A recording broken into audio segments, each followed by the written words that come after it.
Hello, everyone. Welcome to Word Funk. I am Leon Thomas. I am joined by Austin Yorsky and Johnny Maloney. Guys, I learned something interesting this week while watching the news and processing some things in my head. Like, for as long as, I can remember, gun nuts, and not people who own guns, because there are a lot of those, but like people who own like a lot of guns and stockpile them, they always have this justification that like if the country ever has like a tyrant as a ruler, or like there's Nazi influence or foreign influence, or someone is like a strong man or a fascist, then we'll be able to rise up and stop him. And then you liberal, wimps will thank us that day. So that was a lie. Yeah, that's nonsense. I mean, in a way, I'm like relieved because I know that there isn't going to be like a violent overthrow of the government, for really any reason. So that's probably good. Less people die that way. So that's like a big load off my mind, because that was always like this thing that was allegedly going to happen, because there are militia groups who are just waiting for things to get so bad that they'll have an excuse to do something like shocking. That is not happening. So we can just cross that off the list. They no longer have an excuse. They just love guns. It's okay to just say, I love them. They're good, and they hurt things, and that makes me happy. So you can stop pretending there's like a moral justification for this or something like that. You just like it. You've decided that's more important than, all the other safety problems that come along with that. And that's what you've decided. Okay. But we can cross that other thing off the list completely. It is provably wrong now. There. Yeah. A nice non-controversial statement to begin the episode. Yeah. Just really welcoming, especially to new listeners who don't really know what we're about, just to kind of ease them in with something that they immediately engage with, It's not challenging at all. I feel like, we should like explain very quickly what is to come, rather than like lulling people into a false sense of security with like puppies and like baby polar bears, and then like halfway in be like, guess what? We have opinions on things you don't like. Here's your hot word funk stock tip. Invest in guillotines. 'Cause it's coming, boys. Oh, you'd think, but I don't. We wouldn't call them guillotines. We'd call them like freedom blades. Okay. No, in all seriousness, like I'm sorry if this is heavy off the but I'm sorry, this is going to be on my mind for at least the next 4 years. Because things are very bad. And this show is going to be insufferable for half a decade. Bear with us. Yeah, but guess what? It's actually not my fault. So if you want someone to blame, you can blame the people who voted for the other guy.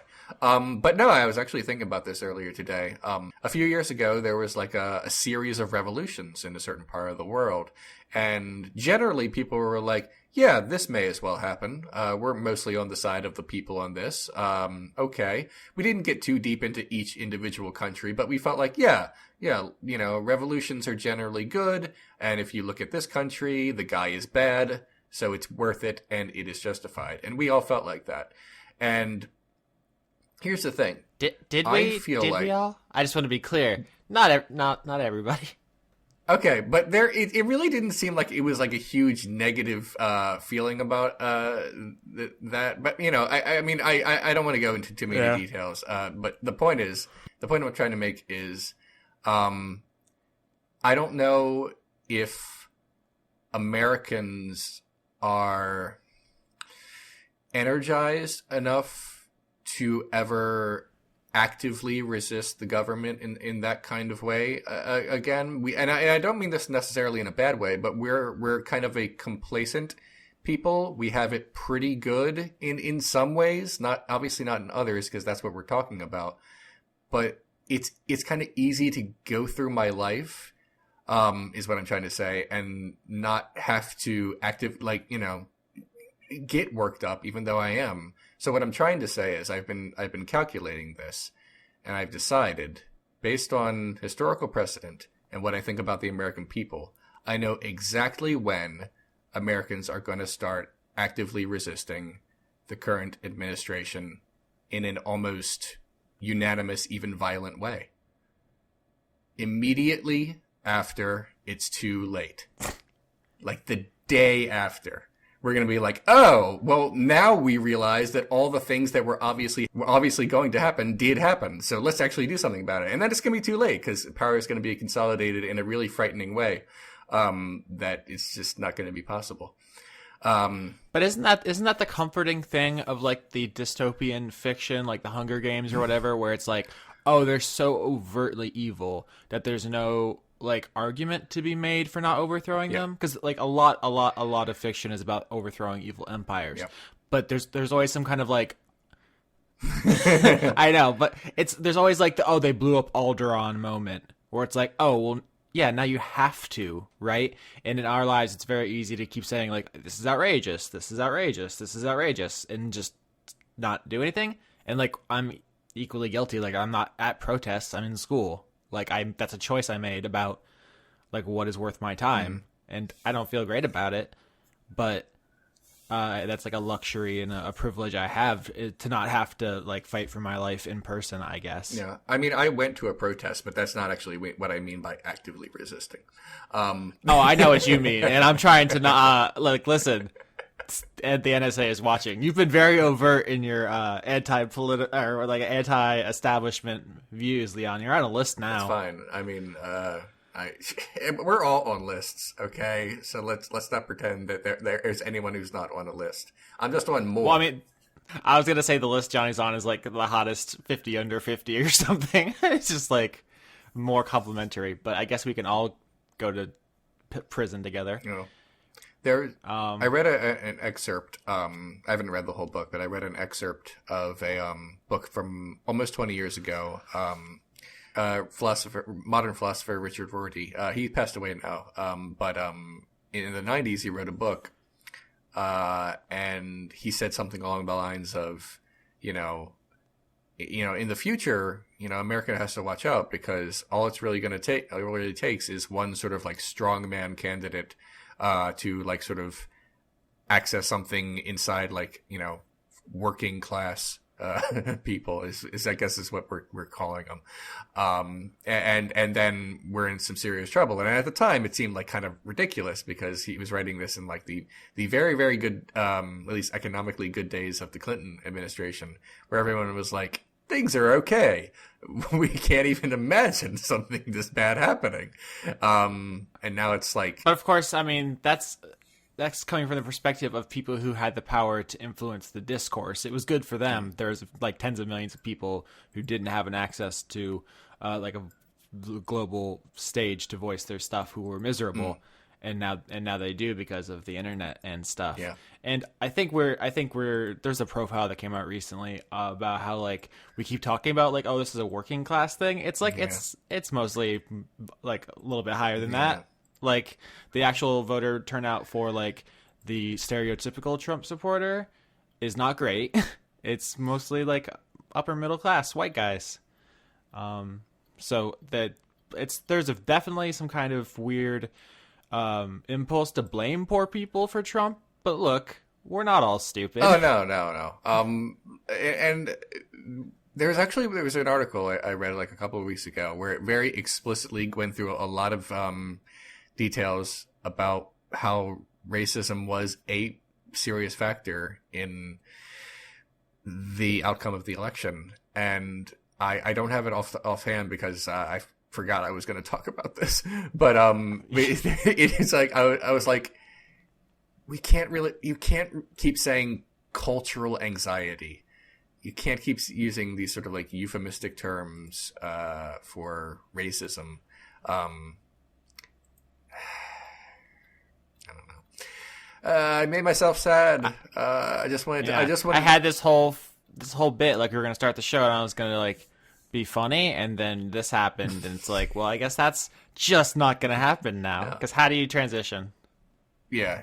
I'm just gonna sit here and look at my Twitter, and see what else I can be sassy about today. You're so sassy. I've decided to be very sassy lately, because I'm like, I don't know. I mean, there are worse life goals, right? Right. I mean, I've decided that, like, I don't know, I could stand to be sassier, and then I started doing it, and I'm like, I'm good at this. Unlimited power. Right. So I've been pretty sassy.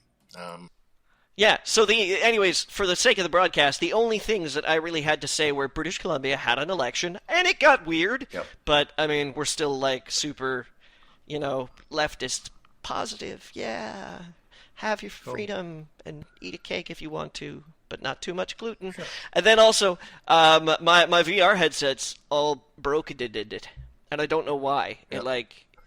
It's technical term, fucked. It's weird because, and I didn't tell you guys this, but I'm telling it now, is that my computer recognizes that it's still a thing. It knows that it's connected, and the Oculus software is like, yep, you got a headset, yep, it's connected. And it was like, I went through the whole setup to, like, this is my zone, and it knows that it's there, and it knows that my controllers, my touch controllers there. It's just that when I put it on, it doesn't spark to life. The headset, the headphones still work, so the cable is still at least, like, partially intact. It's done. But yeah, so Oculus is currently exchanging emails with me. Their support staff is really good, but, I mean, this is weird. So this might be the premature end of VR Corner. My, I don't know, every 7.5 weeks segment or something like that. I have no idea. I have something I want to talk about. It's our worlds have collided. Your world of music and my world of wrestling, in a very amusing way. It's been everything. It's been everything to me, like, the last 3 days. 3 days ago, let me get this exact tweet. Okay, someone named Jared Followill, who is in Kings of Leon, said one thing bad about professional wrestling on his Twitter. He said, "Hey adults, let's maybe not watch professional wrestling, you know?" He's paying for that now, isn't he? Oh, yes, for the last 3 days, unceasing. The thing is, there's a few sides to this. First is that professional wrestling fans, rather than just saying, "Suck my dick, I hope all your kids die," because that's lame, instead adopted a very pro wrestling kind of response to it, meaning very theatrical. Right. So there's a lot of smack talk then.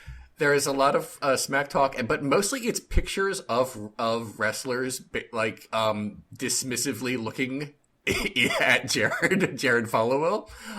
Just like, there's, to that one tweet, almost 3,000 replies, and then here's the thing, like, people say dumb stuff all the time, or just stuff they maybe shouldn't have said, and all you got to do is say, you know what, my bad, I shouldn't have said that, and then it's over.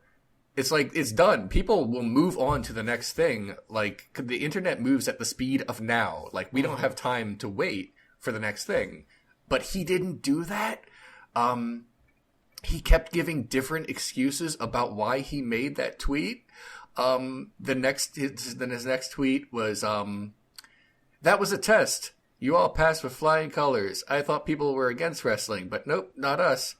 And then his next tweet after that, when that failed miserably, said, "Oh, it was a joke. It got hook, line, and sinker." And then his next tweet, when that didn't work, said, "Crazy story. Just got back from the bathroom. Somebody tweeted some dumb shit on my phone." No. I know. Yep. What is this guy, fucking Ozymandias? Like, he's like, "You fell into my trap," but actually it was a different trap that I set 20 years ago. I got you. Like, social experiment. Bazinga. It's not over, though. Like, it's not. A few tweets later, he tried to, like, placate the fans, but instead, again, not apologizing or just saying, "My bad." Basically making a wrestling gif of William Regal, who is a very popular wrestler, retired wrestler. And people were like, don't coddle us, just say you're sorry. But he wouldn't. So then later, and again, this is happening over the course of days, he tried, it was satire. I'm sarcastic. And then shortly thereafter, he said that he's changing his Twitter settings so that he only gets sees mentions from people he follows, which is yeah. Question is though, has he been deposed from one of the thrones in Leon? That's actually another side of this. Someone started a popular hashtag called Kings Better Than Leon, and it's basically there's like 100 different wrestlers who have used the word king in their name, and people just started posting the pictures of them to him in the hashtag. Basically, wrestling Twitter is very, very funny. I like it. And again, this has been going on for days. And I checked just about an hour before we started recording this. It hasn't stopped. Like, all you had to say was, like, oh, sorry. But he just wouldn't, because some people just can't do that. Some people, it's just, it just feels like antithetical to who they are to like just say, oh, sorry. They just can't do it. And this could have been over, but you just kept digging. It's funny. It's funny to me. I don't know how funny it is to anyone else, but to me it's very amusing as a wrestling fan, but also just like a student of human behavior. I found it interesting that he just kept trying to find a different excuse for it instead of just saying like mea culpa. It's over now. He just couldn't. Did anybody post a picture of King from Tekken, the best wrestler whose name is King? I don't know, because there were thousands of them. So this is your emotional response to a bunch of guys who claim monarchy specifically over you, Leon, getting on wrestling's back. You think it's amusing? I found the whole matter to be pretty funny. I wanted popcorn for it. See, for a guy who was just talking about chucking off the yokes of state, I had thought that you would be a little bit more angry about this, but it's nice to see that you can take it one turn with a little bit of good humor. Oh my. So that's really just what I wanted to talk about. I just found it to be like as flaming goes as trolling someone on Twitter goes. Mostly like kind of harmless and kind of theatrical, and that's kind of the one that's what I like. I'd rather it be like stuff like that all the time instead of like, I'm gonna do horrible things to your family and that kind of stuff that happens on Twitter. This was in pretty good fun. That's it. That's what I got. I have another topic I want to talk about, but I feel like I've been hogging the microphone especially since Johnny's entire part is gone. So it wasn't that long. Yeah, I think that's true. Austin, do you have anything you want to talk about this week? We haven't heard anything about the law lately. Is there still law?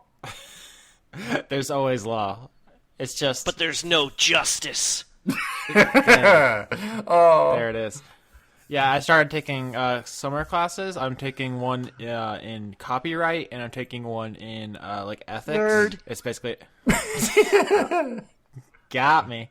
The other one is required for all lawyers, and then there's an ethics test you have to take to get into the bar and stuff. So I'm doing that one during the summer. It's really easy. It's just don't lie and don't accept bribes. There's a textbook, and it's every page is hey, are you thinking about lying? You shouldn't do it. At the end, do they tell you you're a good boy?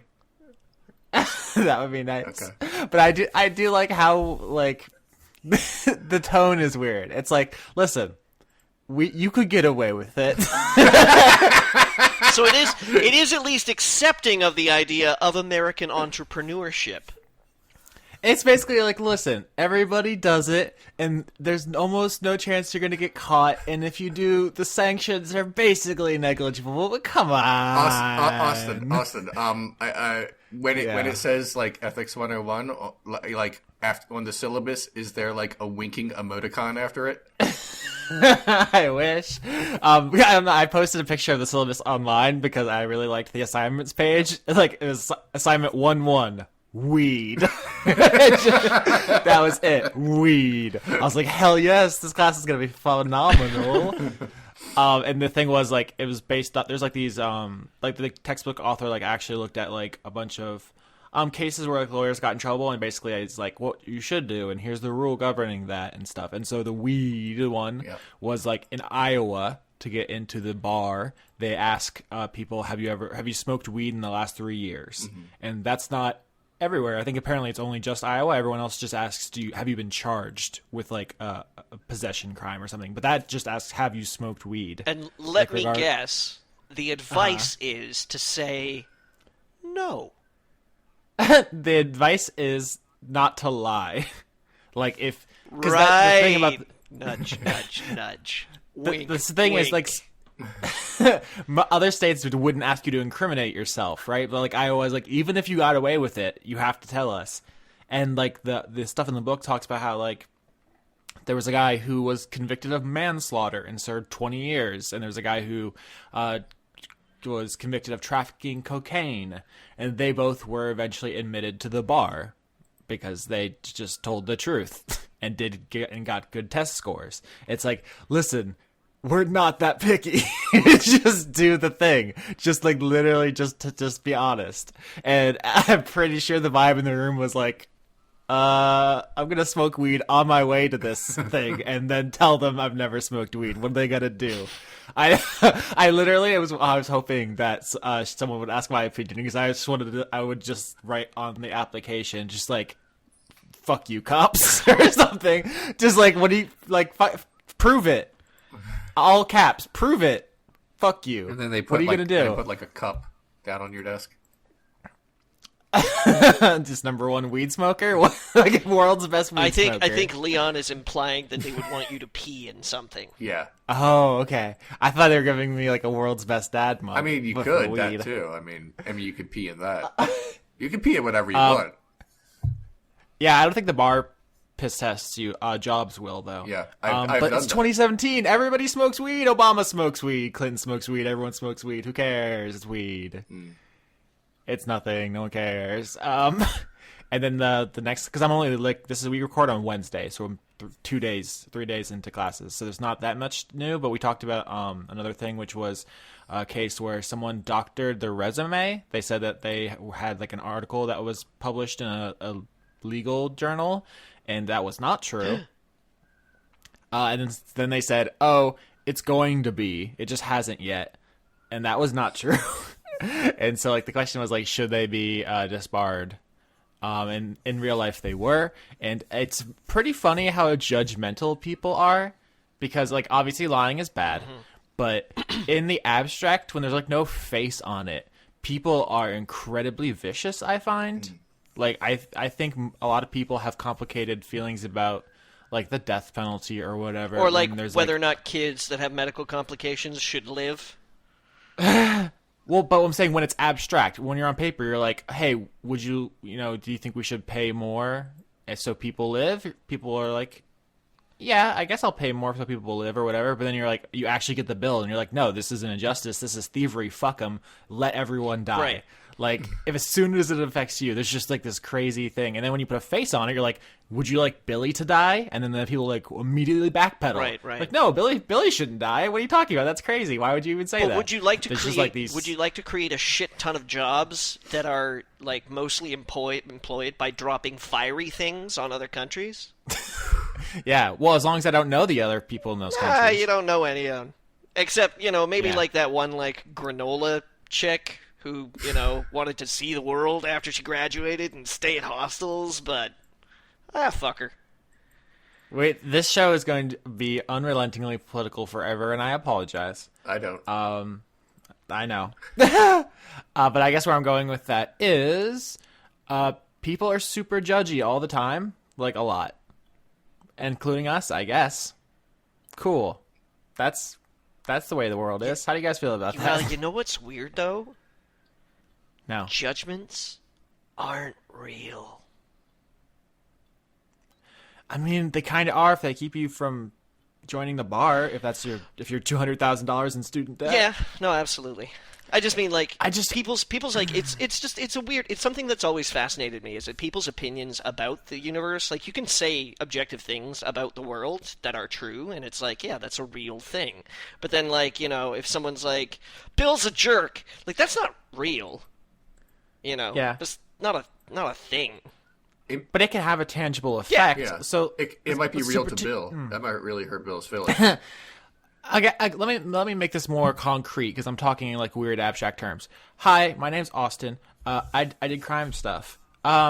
If I can't get a job as a lawyer because I was an idiot when I was 14, but like the attorney general can commit perjury on live television and it's just not a big deal. Like, the world is wild, right? Mm-hmm. Ladies and gentlemen, like young men all around America who have found themselves carrying long, beleaguered pasts are finding it very difficult to get into professions to defend you, the public, from unfair judicial prosecution. Won't you please think about donating so that young men like Austin can stick it to the man in a very respectful fashion? I applied to like a McDonald's job in my teens and I couldn't get it. And someone was like, "Hey, record this on tape. I'm a rapist." And people were like, "That sounds like President of the United States material." Like, what? The bars are just gonzo. Like, what is anything with any? What is the process? I think Law Corner has shown us this, that everything is different if you have money. I guess that's such a depressing like end of conversation answer though. Like, if I was rich, then like I would just be like not worried about any of this. Yeah. Right.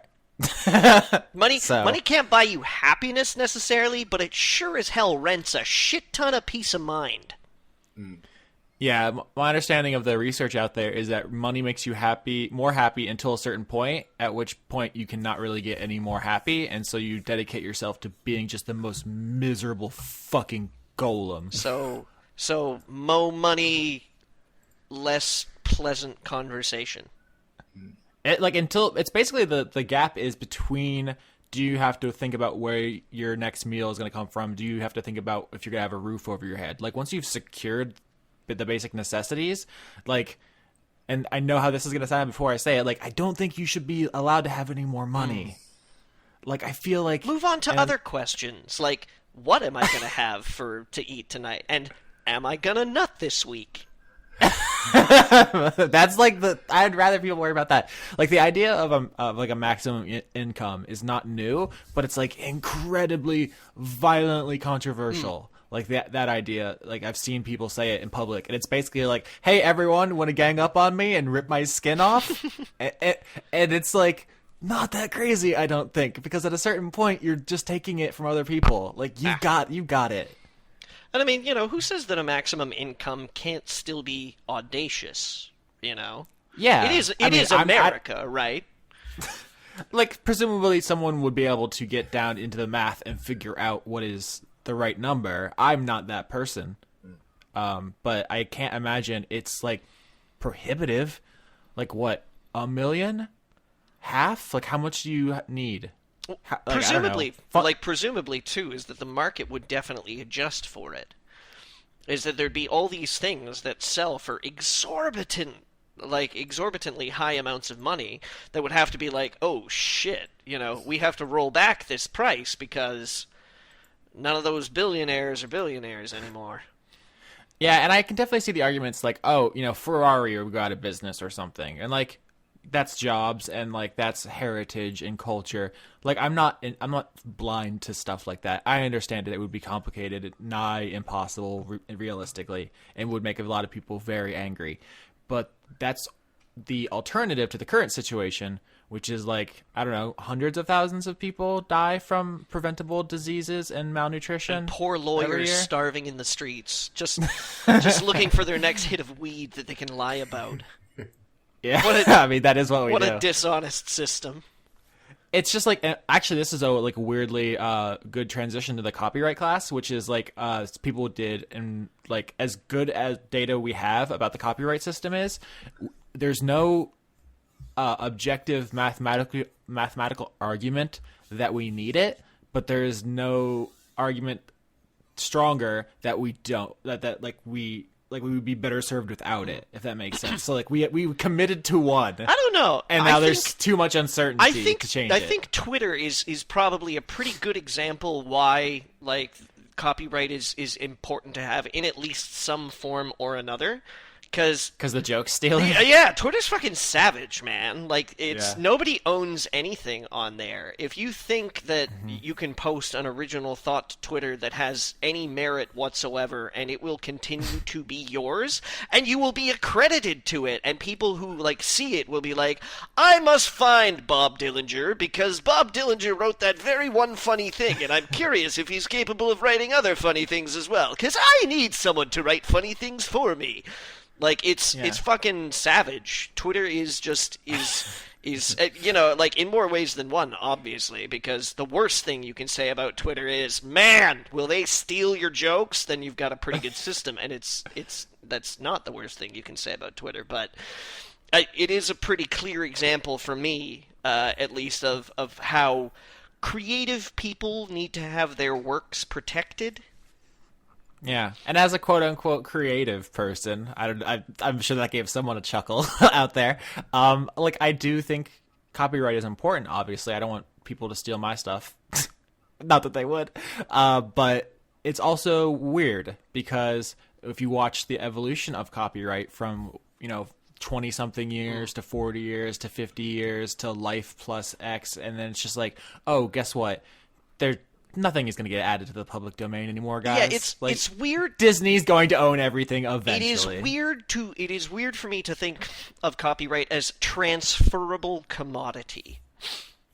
Where like, someone can write a song and be like, hey, I wrote that song. And people would be like, really? Like, well, let me pay you some money so I can play it for other people because they get enjoyment from it. To somebody being like, I would like to buy that song so that whenever anybody else listens to it, instead of you, they pay me.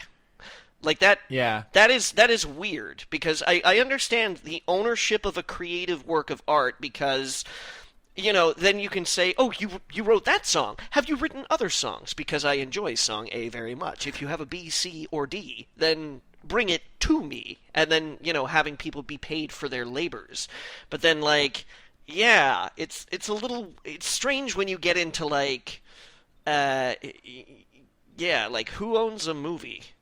Well, yeah, because the idea was protect people, but now corporations are people. Yeah. And they don't have lives that end naturally. Yeah, which used to be helpful. That makes me feel weird. I feel weird about that, because at the same time it's sort of like, obviously if you put some money forward into something being created, you have a stake in it.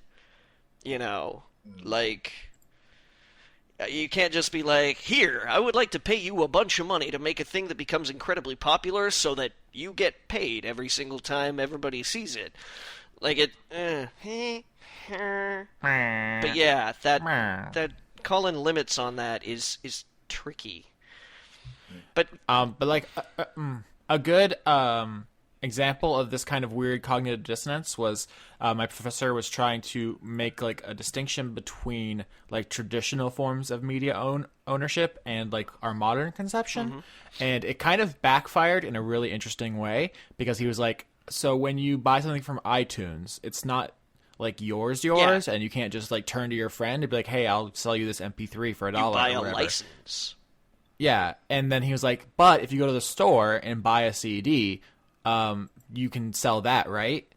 And like the obvious answer to anyone who from our generation is like, yeah, you can sell your CD or friends, but like that's not the response he got. Like the 22-year-olds, because I'm a little bit older than like the other people who are in my classes, because I took some time off between undergraduate and law school. But like whatever the generational gap is there is significant, because the other people in the class did not realize you could sell your physical CD to your friend. Really? What? Why? Because they didn't think they had the right of resale, which is, I think, a deliberate chipping away of our kind of understanding of property over the years. So you see when you buy something, it often says not for resale, and like the latest generation has internalized that. Wow. They not only do they not think they own things, they're basically okay with that. Like that's just the way things are to them. Wow. And I think that would be terrifying to a lot of older people. I think I'm like right at the cutoff to where like I've lived on both sides of that regime. Like I remember when you owned everything you bought. I am and also shaken the other one. to the core at the prospect of, very specifically here, at the prospect of not being able to walk into a used bookstore. Yeah, I thought about this too. I remember I bought a lot of secondhand music. Like there were stores where people would go sell their CDs for $1, and you could buy them for like $1.50. Yeah, or and like it's like this huge or bin. like retro video games, like going to flea markets and stuff like that, and finding like super golden gems of like the NES or SNES. Okay. No, that's how they say it. You have to say it like that. Yeah, I'm sorry. There was I saw an article or something like that. There was like big contention this week about how you pronounce SNES. Is it the SNES or is it the SNES or is it the SNES? Which I don't think was the serious one. That last one was just garbage. Yeah. So, but honestly, like, yeah, these are because part of the thing about this too is that like digital media, video games and things like that they're absolute rubbish at curating its own history. Like rubbish. They're awful. All of these video games that I grew up with are lost to the ages, where basically your only recourse to find these things is to either go hunting down like in flea markets and secondhand stores and shit like that, which doesn't guarantee you anything, or basically obtaining it illegally on the internet. Yeah, we're going to talk about the DMCA like in the last 3 weeks or something, so we're going to get to like a lot of the good meat that I think internet people are more familiar with. Yeah. But right now, a lot of it is like early cases where like, hey, we invented photography, like the technology to take pictures. Are those protected? Are those art? And then it's like, oh, this thing again. Is the new technology art? Think pieces ahoy. Only if you don't upload it to Facebook, in which case it becomes property. Or Instagram or any of those things. This is obvious. I know it is before I'm going to say it, but how wild is it how everyone's just has the same argument every 100 years forever about everything? Like, it's like, is photography art? Is there any real expression? Are video games art? Is there any real expression? Like, oh, these SJWs and putting women in video games. Oh, these, I don't know what they called them back then, but like... Suffragettes. Yeah, doing women's writings in these gosh-forsaken wacky books. Ladies looking for the vote. Yeah, it's a man's business. It's like super obvious. You don't have the shoes for voting. Yeah. So I have some cases, but most of them I think are pretty obvious to a modern person. It's more about like the mechanics of the authority, because it's like the Constitution provides for the ability to do copyright stuff, but does not explain. So then we have like this is like the actual boring lawyer stuff. I was just reminded of something. A quick tangent aside. All right. Because we're talking about the curating of history, video games, and things like that. I had an opportunity this week to try PlayStation Now. Did you stream them? on a my computore? Yeah. I Red Dead Redemption Red Dead? Got him. Yeah. And I'm actually surprised at how well this system fucking works. I mean, it streams at 720p, and like I have not had like an inch of lag or slowdown or weirdness or anything like that. And all week long, I have been fighting the urge really, really hard to David Cage myself again. So, stop me from playing Beyond Two Souls, I beg of you. Listen, there aren't many David Cage games I'll go to the bat for, but I liked Beyond Two Souls more than most. I feel like that is going to be my cross to bear. More than all the others? Everyone, basically, yeah. Okay, alright. I feel like people didn't give it a fair shake because they played through it once and didn't realize how much control they actually had. There's like a lot more variation than most people realize because they just assumed the one thing they did was all they could do. Right. But if you play through it, anyway, that's all right. Sorry, video games. Maybe I may recage myself so I can then come out of it. and do just fine. Do just fine. My hand exploded. Uh-oh! Like right now?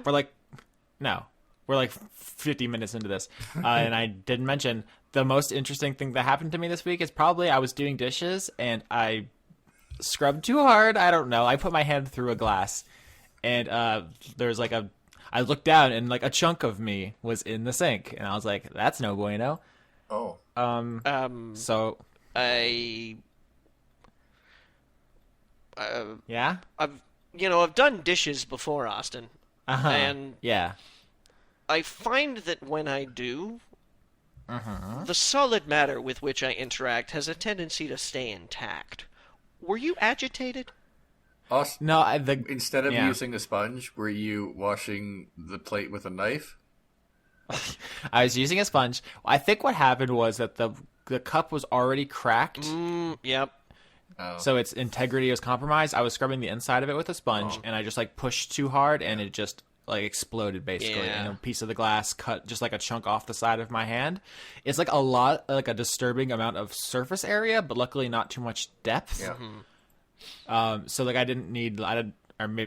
couldn't get medical attention probably even if I wanted it, but I didn't think I needed it. I had like a gross missing part of the side of my hand. Yeah. Austin, when I want you to know that when you tweeted about this and it went something like, my hand exploded and I cut off part of my hand, how are you doing today?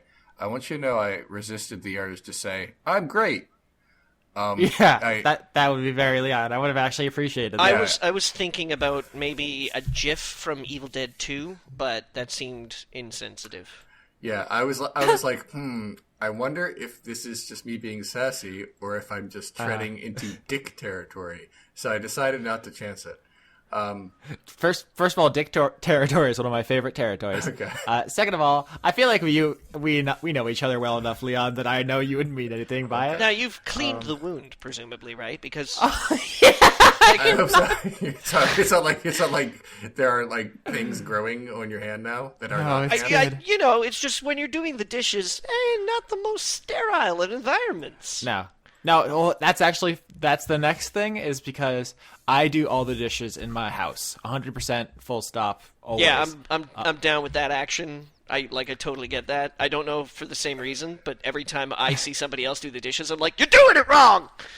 Yeah, I mean it's that, and even if I was okay with their methods, I would not be okay with their consistency. Yeah, because we'll get around to it is okay for the first couple of days. But they've just dropped the facade. Like they're like, no, we're just going to be living in dish hell until your hand is better. Yeah. Adjust to that. So I can't do any more because I do not want to put my hand back into dirty water until it's I have an epidermis again. Have you thought about? Yeah. Check this idea out. I'm checking. Rubber gloves. Listen, that's like an admission that that they've won. Oh, okay. Right? I see. So this is a war of attrition here. This is no, you move. Yeah, right. Because there's two outcomes, which is they break and they admit that it's not that big of an inconvenience, or eventually my skin comes back and I'm like, see, I knew you fuckers needed me, and then I win both ways. Okay, all right. I like your strategy here. Yeah, this is good. Playing the long game. Because you are, essentially, you are depriving them of a valuable resource. Yeah. And there's really no downside for you, except for the fact that, It's a really unhygienic game of chicken. Yes. Can we all just talk once more about Leon's new character that he's playing, which is the sassiest human alive? Because we touched on it briefly. I don't know if that footage is going to make it in because Johnny had audio problems. But you've committed to the bit in a way, which I like a lot, because I feel like if I tried something similar, I would get self-conscious and then back down. But you're not doing that. You're fully in this thing. Hang on, what are we talking about here? Yeah. Are we? Leon just made a choice. He said, "I could be sassy." He's like, you mean, I'm going to be. Oh, okay. Oh, yeah. Yeah. That's just like your new persona. Sorry, for a second there, I thought something happened on the latest episode of Dice Funk, and I was like, what? No, what I was saying earlier is I don't want to be all. But I don't know. I feel like I've over the past couple of years have tried to portray myself as very serious on social media to lend itself to my, very serious, web series. But everything's goofy. And I'm in too good of a mood most of the time. So I basically decided, fuck it. I'm just gonna be very sassy. It feels good and I am enjoying it. I like laughing at things. And this sounds kind of silly, but life was bad for a while, but now it's good. Except in America. But in my apartment, it's good. It's a very small space, and I just feel like expressing that, through sass. That's your medium. It's your brush. Apparently, I didn't realize I was good at it. But apparently I am. So, you go with what you know. It's important to have an oeuvre. It's an aesthetic that I could never pull off, which is why I think it's so fascinating. Because I can do serious intellectual. I can do clown. There's a couple different things I could do, but just that level of sass, I could not sustain. So it's a fun transformation to witness. Okay. So I'm looking at my list here, and I have hand injury. Gonna cross that off. Okay. And then I have. Try not to exacerbate your hand injury when you do that. Yeah, good stuff. And then it looks like we questions. Is that how we're gonna do this thing? I have a couple things I guess I could talk about. Okay. I'm reading 9 different books about the Bible. Jeebus. Not including the Bible. Wait, no, one of them is the Bible, but it's the New Oxford Annotated Bible. Yeah, but is that including? It may still be multiple books. 9 books, not including the Bible, but there is a Bible, which makes it 10 books. I just want numbers here. There's a lot. My bibliography is getting bigger and bigger. But just to give boast about my bibliography. It's so huge. All the girls. Oh, it's thick. But just to give people a basic idea, I am books that I'm reading on and off. Include these 2 I haven't started yet, but they're both by Isaac Asimov, which are called Asimov's Guide to the Bible, Volume 1 and Volume 2. The Jewish Study Bible, Who Wrote the Bible, by Richard Elliott Friedman, who is a major biblical scholar. He also wrote another book later called The Bible with Sources Revealed. I'm reading Ancient Near Eastern Texts Related to the Old Testament with Supplement by James B. Pritchard, the aforementioned Oxford thing. And I also read Left Behind, which I guess counts. So, do you find it discouraging that no matter how much research you do, people will just tell you that you're wrong in the comments? Okay. Oh! Guess what? It doesn't matter how much you prepare; they're just gonna be like, "No." First of all, I thought about that, but here's the great thing about my upcoming feature-length video. I don't even know exactly how long it's going to be, but probably massive.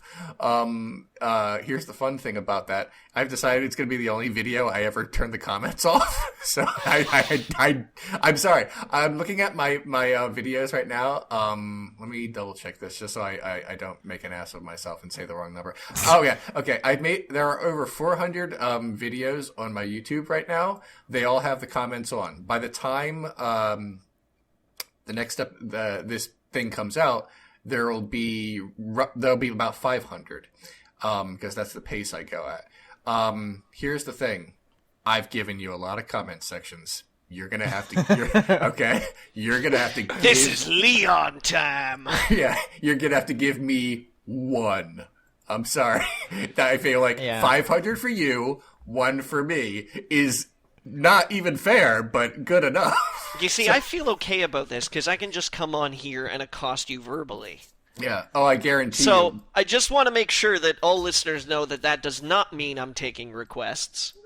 Oh, okay. Well, the thing about that, Johnny, is I will absolutely tell you right now, talk about the movie once it's released is completely verboten on this podcast because it will just it will just lead people to comment about it in the comment section of this podcast. Oh, I see. Yeah, I'm sorry. They're like, we found the loophole. Yeah, basically, I'm making this movie like a hand grenade. I'm throwing it. I'm running away. It's going to explode, and I'm never looking back. All right, Austin, I have some great ideas for Dice Funk Season 4.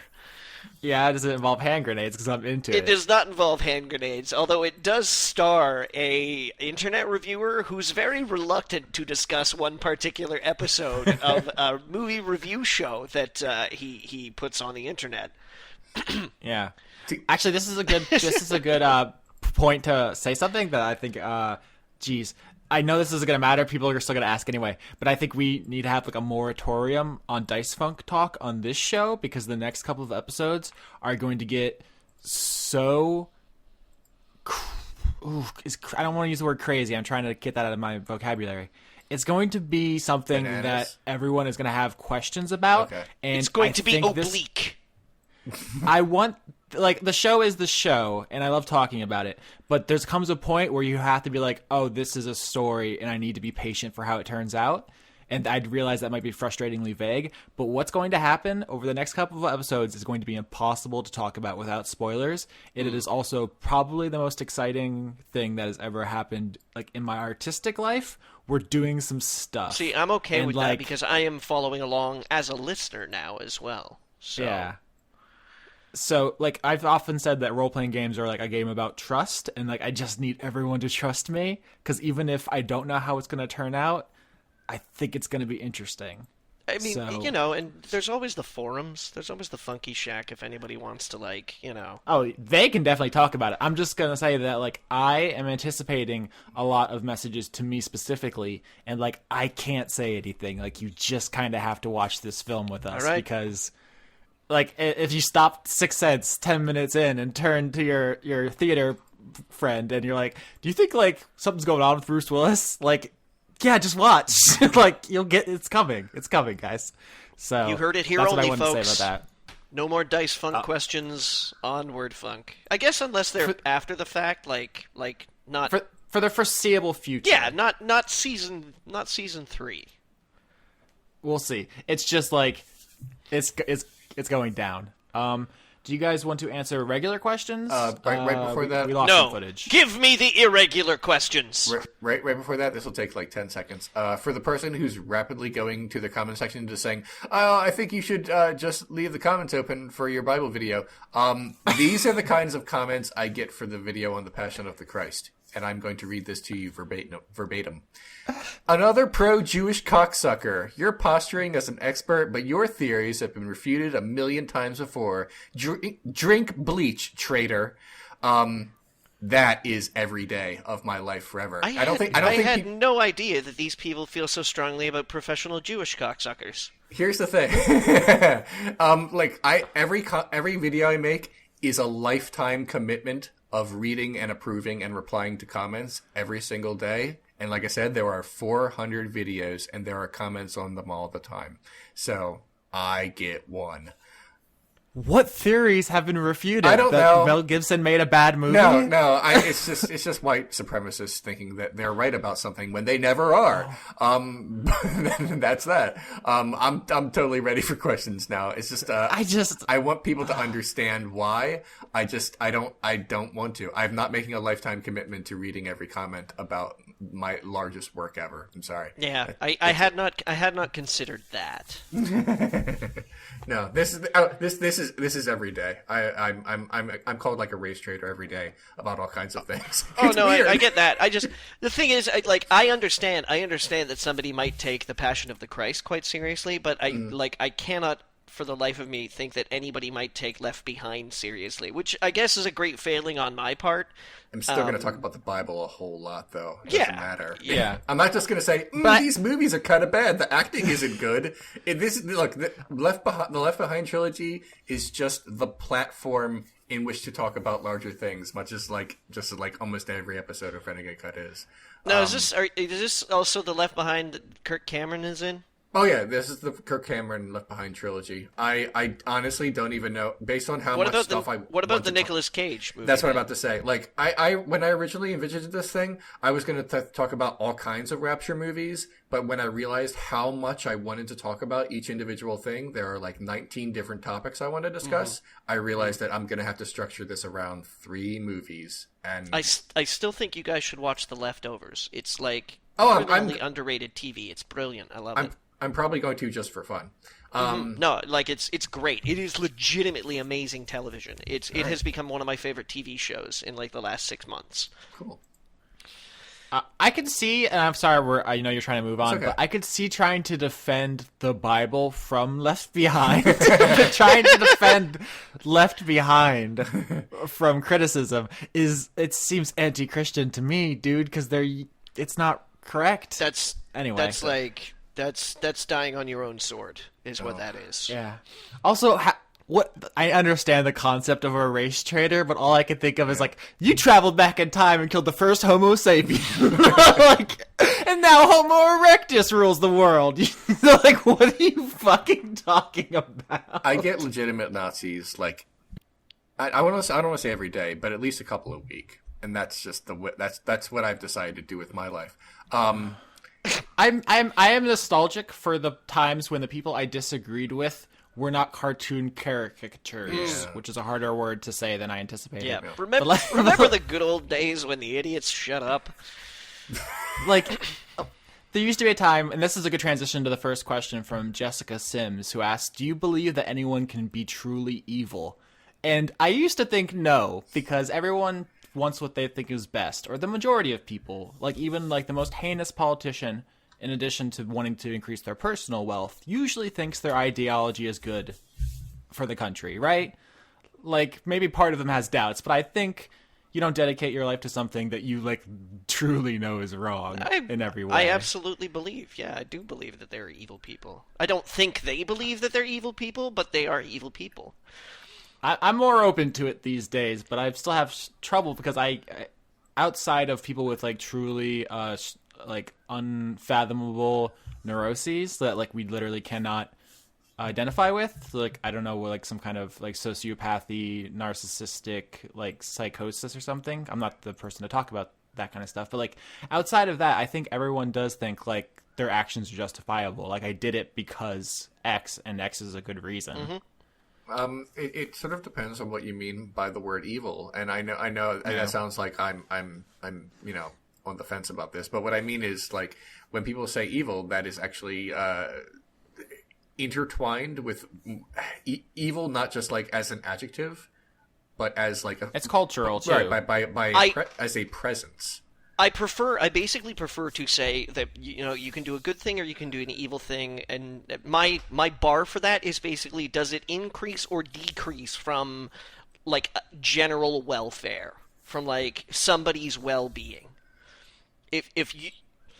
And doing something that detracts from well-being, and, you know, playing a numbers game with this is difficult, but doing something that deliberately detracts from well-being so that other people can, like, obtain a moderate gain in well-being is an evil act. So, like, I don't know, stripping, like, 24 million people of healthcare so that, like, a small group of people, theoretically, that a small group of people can like, obtain a tax break.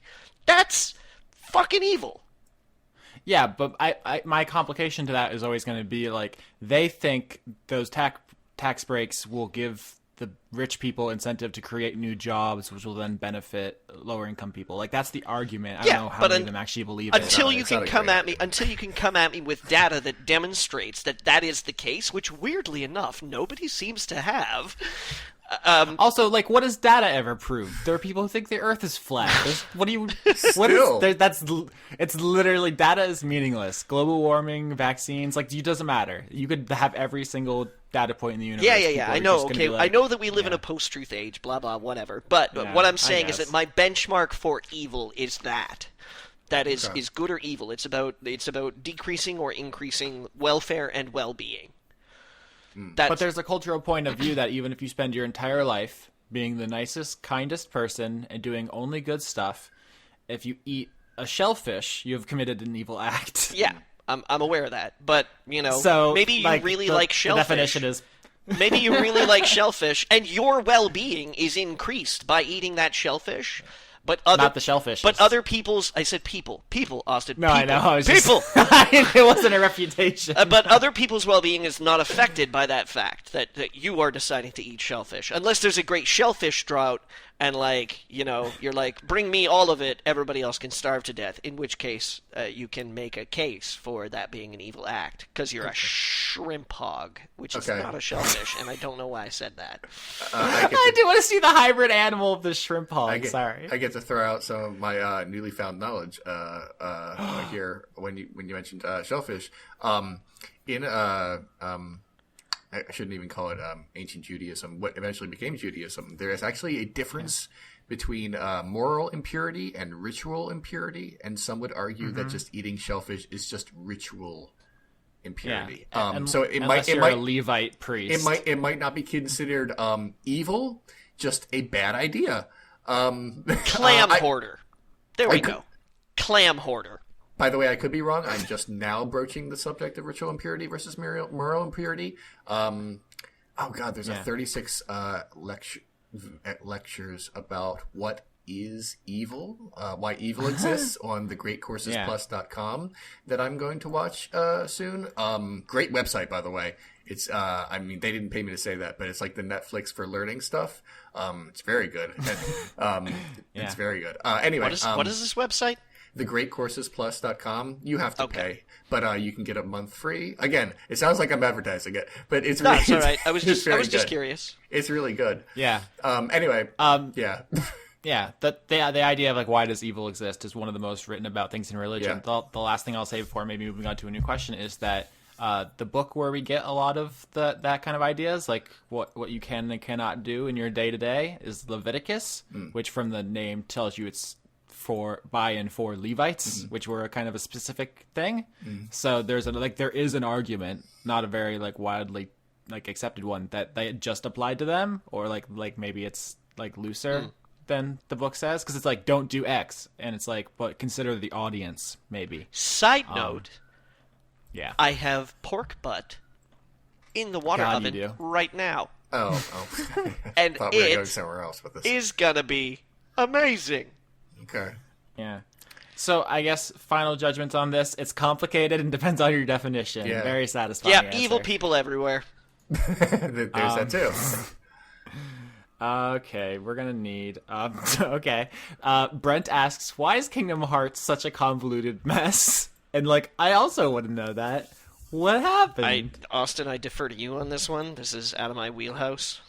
Yeah. Have either of you played Kingdom Hearts? I feel like I've talked about it before with one of you at least. No. Very briefly, but as you know, I refuse to talk about video games. Yeah, so. Never again. I know that there's a Goofy in it, but that's about it. No, in all seriousness, I played it for a couple hours, and I'm like, I don't like this, so I'm gonna stop, because that's usually how I live my life. The problem with Kingdom Hearts is that it doesn't have a story it wants to tell. It has a premise, and then things happen within that premise, and they just kind of stack onto each other and congeal. Oh. There's art direction, and there's art design, and there is merit to that game series, but from a storytelling perspective, there's no vision. No one's here's what I want to make a story about. And instead, it's here's some characters. Let's have things happen to them. And that is not ideal for a game series that has lasted over 10 years. So, yeah. Also, stories are meant to end. And Kingdom Hearts doesn't seem interested in ending. It is not a great thing about it.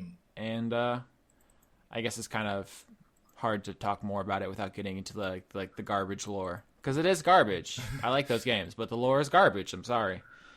I like it when Sephiroth and Goofy are in the same scene together. That gives me emotions, but it doesn't make it good storytelling. I like to listen to or watch clips of cutscenes out of order or out of context, or whatever. Gosh, Sora, we gotta stop the evil god from consuming the souls of everyone. It's what the fuck? It's just it's a madman's fever dream. Let's see. Cyretha says, if you had to live without one of your 5 senses, which would it be? Or if you could super heighten one, which would you? So which is it? Do without one or super heighten one? Yeah, it's both. They fit it in one tweet, so it counts. All right. Okay. It would be smell. I don't have a great sense of smell, period. So it's like I'm fine losing the rest. It doesn't matter. I mean, it's not like I don't smell things, but apparently I am told that I cannot smell things that other people can smell often. So I have to assume that means what it means. But yeah. You have to also remember that smell is like a significant component of taste. Oh, you hate food. I do. I like food, but seriously, like of all my senses, it seems the least important to my day to day. So, for purely practical reasons, yeah, I mean. Yeah. I don't think touch would be too dangerous. Yeah, right? touch would be super dangerous. You could just walk through a barbed wire fence and be like, "Oh no." It would also hamper your coordination too. Yeah, because you would never know if you were standing on level ground. Although the upside of that is that I would just never have to think about sex again. Just to totally get rid of that. No, you would still think about sex because your body would still be like, man, we gotta get laid. But then your body would be like, no. Also, when is that gonna happen? Because I honestly. I had this thought, and it was I don't know what brought it on. Oh no, it was this morning because I overslept and missed my alarm, and I thought for the first time, because this is for people who are relatively new to the show, this is the first time I've ever been like single for a significant time in my adult life, and it's been great. It's not even really occurred to me like at all since then. But this is the first time I thought like, dang, I really could use another person who could wake me up if I oversleep. Like that is a service which I have for the first time felt a significant lack, and it's like I don't know what that says about me, but today I had the thought like, dang, I could really use a girlfriend in case I oversleep. So that's a thing I just admitted on air. Weird. I don't know, man. I'm torn. Like every single one of my senses is like super important to me. Like you're someone who enjoys the world sensually. I do.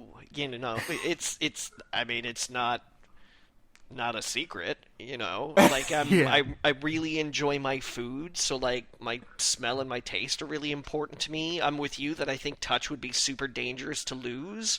Hearing, like I love my music and vision. I mean, like I love movies and I love video games, and it would be really, I think, difficult to cook or do martial arts without my sight. I mean, I'm not suggesting that like, I wouldn't be able to live without any one of my senses, but I honestly can't pick which one to start. Yeah, I think conventional wisdom boils it down to taste or smell, but they're also so closely related. Yeah, like that would definitely probably be the easiest one to go without. Yeah. Would probably be taste, actually. Yeah, I'm gonna say that too, because also it would remove. Well, would it remove? I was gonna say it would remove my incentive to eat really bad food that is bad for you, but I think you would probably still get some kind of chemical satisfaction from eating like sugar and stuff. So Good question. Yeah, you get. But like, it would satiation. probably be easier to like just set diets for you and be like, this is what I'm gonna eat. Yeah. If I could supercharge something, probably smell.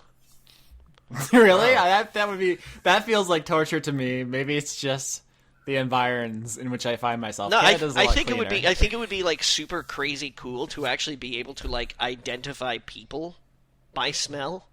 Jesus, Wow. That would be a nightmare. That we're so different, Johnny. Well, I wouldn't. Okay, I wouldn't want to supercharge my hearing. Okay, because you're begging, because there are too many loud, obnoxious noises in the world as they are today. Like it just. I listen to a lot of metal music. That's untenable. Not even that, but like cars honking, construction fucking sites, hearing other people talk. Like I would hate walking through my office and be like, just hearing out of the corner of my head. Yeah, did you see last night's episode of Big Brother? Oh my god, I just can't believe that they did that at the end there. That would be, and like not being able to fucking shut that off. Oh Oh my god. Johnny's normie impression gets me every time because he has such a specific image. Fuck! That would just be terrible. And like supercharging taste would just be like, to become a super taster would be fucked up. Like I think my brother is a super taster. We've never like, but he can't handle like vinegar close to him because it just gets like alcohol. He just like, no. Like, I can't imagine not being able to have, like, a shitty glass of wine and be like, that's okay. Like, that would just, no. Like, super sensitive to touch? Yeah! You'd only be able to, like, wear certain fabrics. You'd have to, like, your bed sheets would have to be a certain material and thread count and, like, anybody tried to engage you sexually or like close to that, you just like turn into a puddle. Like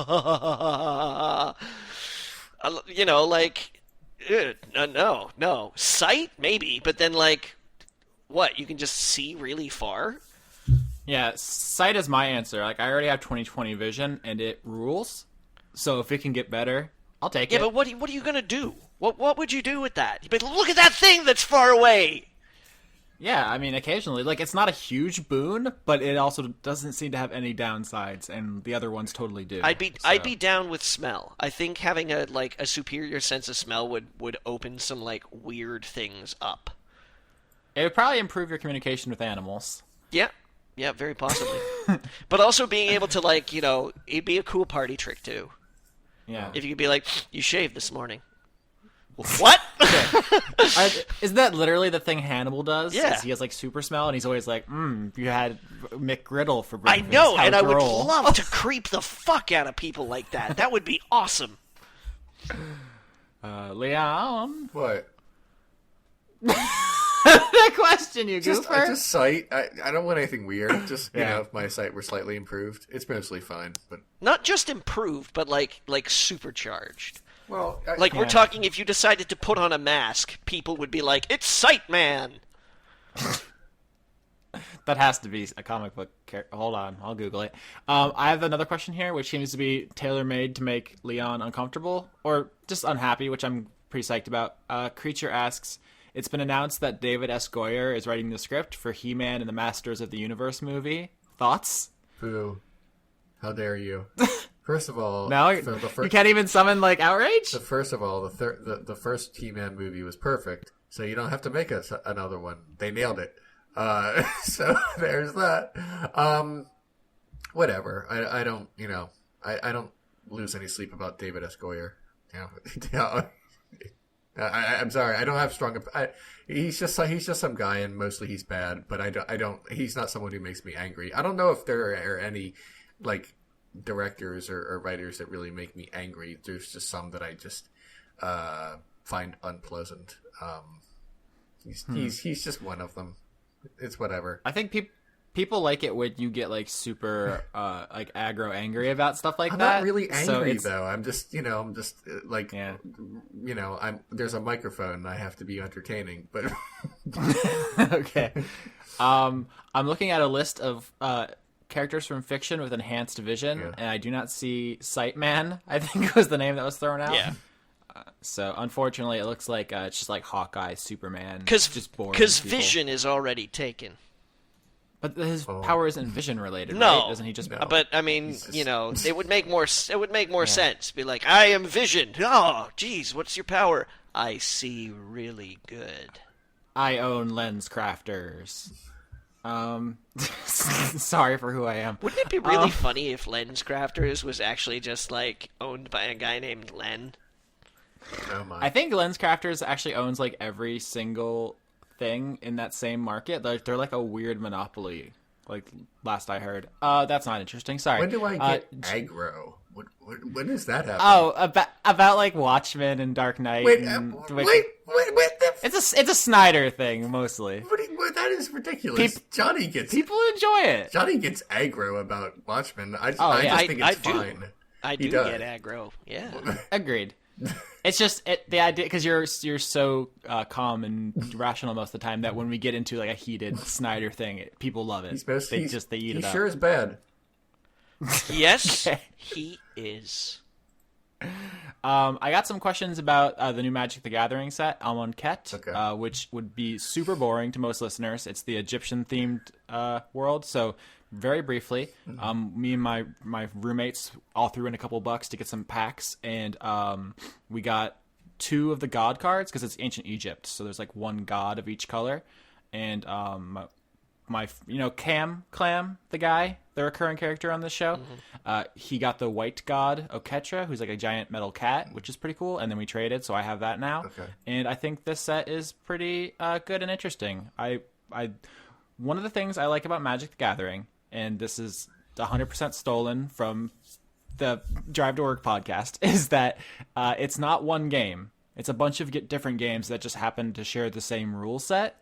So you can play it like MLG Pro for money, very serious. You can play it super casual, no rules, just right, Outback Steakhouse. You can play it the way we've been doing it recently, which is we have 50 cards total. Let's just see if we can have fun with it. And it's a blast.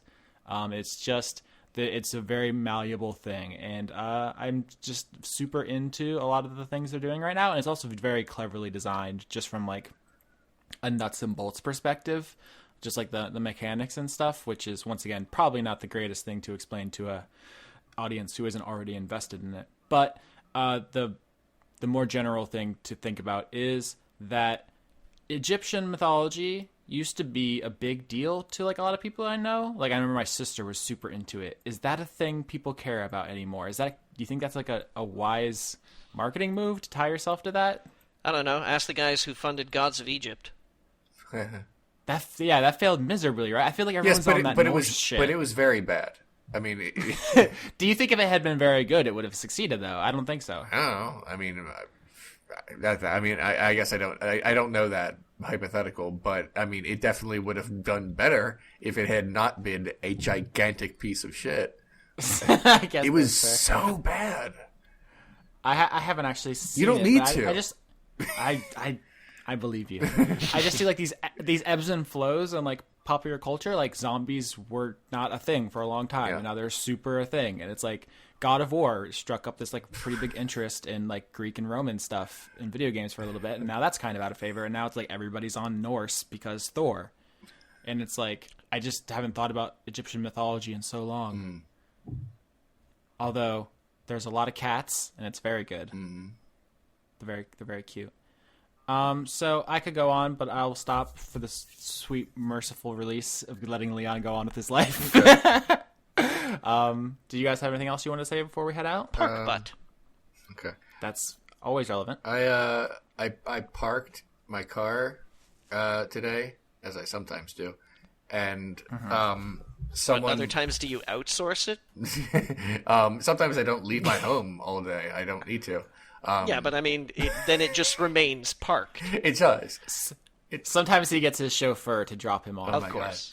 I parked my car in a parking lot, and I wouldn't say it's the biggest car I've ever seen, but it's one of the biggest cars I've ever seen, and it barely fit into the space next to me. It was this gigantic SUV, and it was just massive, and it was like ridiculous that someone would own it. And then I got out barely from my car because I barely could because it was huge, and I looked at what it was called, and it's called a Suburban. And I realize this is going to sound like a comedy bit from the 90s, but no, it's not. It's not. This is not a Suburban. If you live in like a nice neighborhood, you don't need this car. This is the car you drive to fight a Morton Joe. It's ridiculous, and I know they called it that to get moms to buy it, to think that this is where you need to carry around your like 5 kids. Because how are you gonna get to soccer practice? You could carpool. How about that? Why don't you buy a small car and stop like fucking up the road? Suburban. Yeah, but what if Jenny has to get to soccer practice, and then Sasha has to go to karate, and then Billy has to get to his live model art class? Billy needs to learn how to ride a bike. Sasha sounds awesome. He knows karate. If I was designing a car that was made for soccer moms to tote their kids around, I would call it the Larva Mobile. just so you know what's up. Do you think that would sell? It might. I'm good at marketing. Yeah. I'm just saying, like, you might as well buy a bus at this point. It's just, it was offensive how big this car was, basically. Why do you need this? I'm sure there's like... I'm going to need to get a car soon. How much should I pay for a car? Give me advice right now on the air. I mean... What's a car worth? Well, are you buying... are you new or a used car? Don't buy new. Are you... No? No, just buy a used car. I bought, don't buy a new car. There are a few things that depreciate as quickly as when you drive a new car off a lot. Yeah. The moment it's had another owner in it, it just, like, the value drops off so steeply.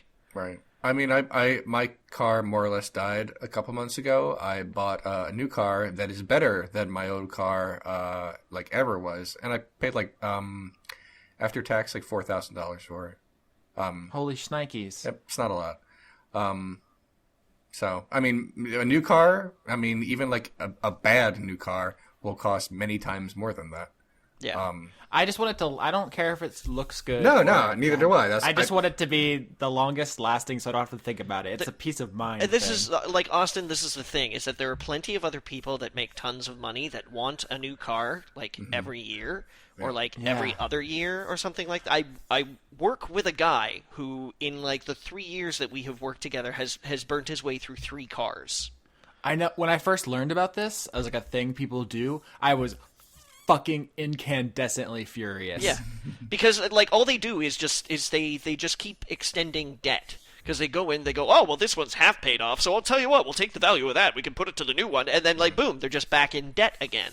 You know? I literally remember where I was when I heard about this. I was, like, 17 or something, so this was when I was still very fucking angry every day. Sure. I was working, I was at some kind of fucking festival serving food to, like, rich people who were, like, playing Redneck for the weekend.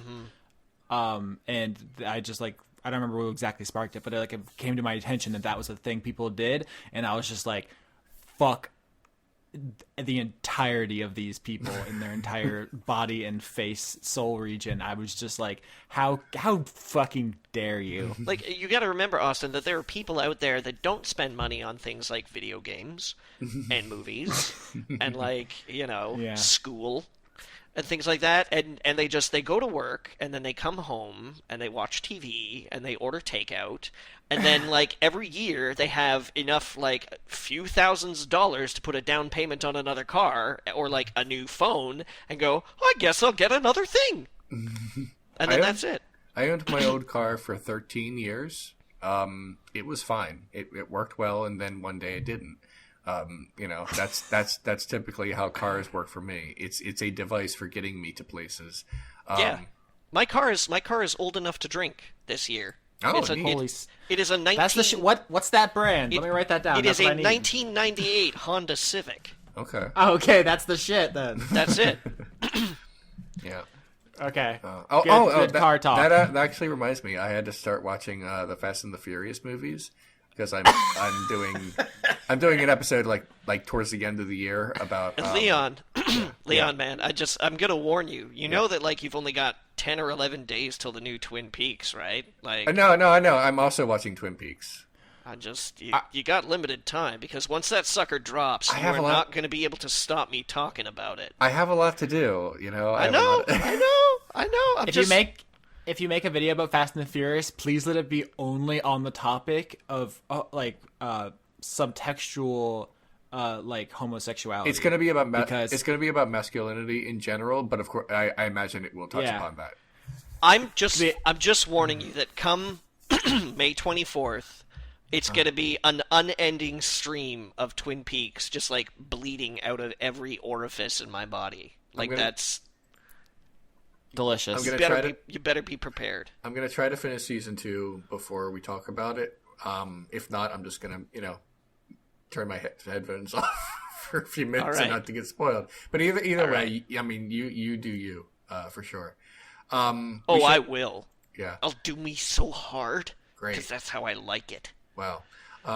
Cool. And also, you learned something about Johnny. And also squishy. So is there anything you guys want to say right before we go? I'm cool with pork butt. Cool. I am also cool with pork butt. Nice. You guys should come over. It's going to be really good. If only. I am going to Canada this summer, but like on the opposite side of Canada. Yeah, no, nowhere near me. Yeah. All right. I live in a wasteland. All right, that's staying good.